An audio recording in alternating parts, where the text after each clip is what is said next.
There were once 3 brothers who were travelling along a lonely, winding road at twilight. In time, the brothers reached a river too deep to wade through, and far too dangerous to swim across. However, these brothers were learned in the magical arts, and so they simply waved their wands and made a bridge appear across the treacherous water. They were halfway across it when they found their path blocked by a hooded figure. And Death spoke to them. He was angry that he had been cheated out of 3 new victims, for travellers usually drowned in the river. But Death was cunning. He pretended to congratulate the 3 brothers upon their magic and said that each had earned a prize for having been clever enough to evade him. So the oldest brother, who was a combative man, asked for a wand more powerful than any in existence. A wand that must always win duels for its owner.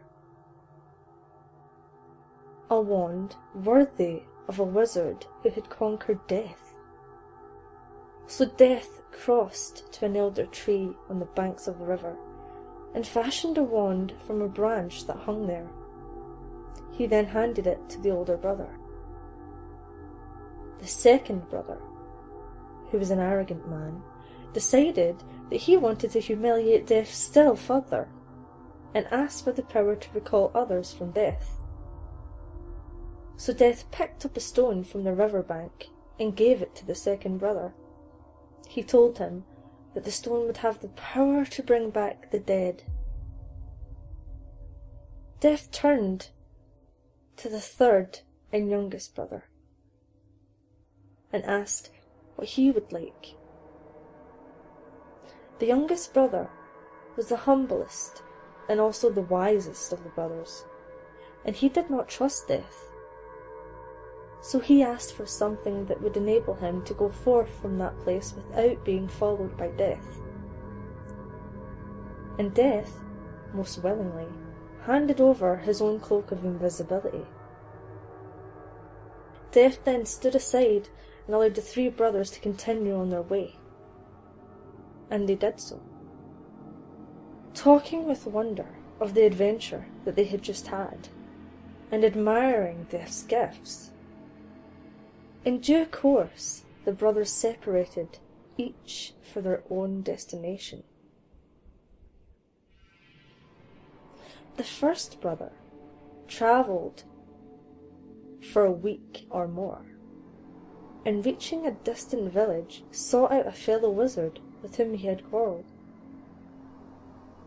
Naturally, with the elder wand as his weapon, he could not fail to win the duel that followed, leaving his enemy dead upon the floor.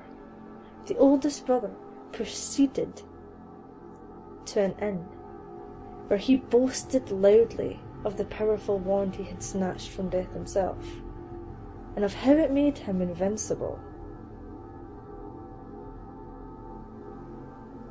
That very night, another wizard crept upon the oldest brother as he lay wine-sodden upon his bed. The thief took the wand and for good measure slit the oldest brother's throat.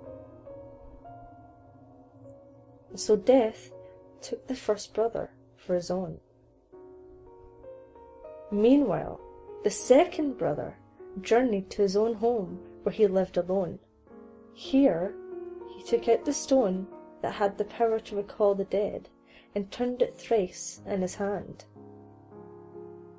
To his amazement and his delight, the figure of a girl he had once hoped to marry before her untimely death appeared at once before him. Yet she was sad and cold, separated from him as by a veil. Though she had returned to the mortal world, she did not truly belong there, and suffered. Finally, the second brother, driven mad with hopeless longing, killed himself, so as truly to join her. And so Death took the second brother for his own. But though Death searched for the third brother for many years, he was never able to find him. It was only when he had attained a great age that the youngest brother finally took off the cloak of invisibility and gave it to his son. He then greeted Death as an old friend and went with him gladly. And equals, they departed this life.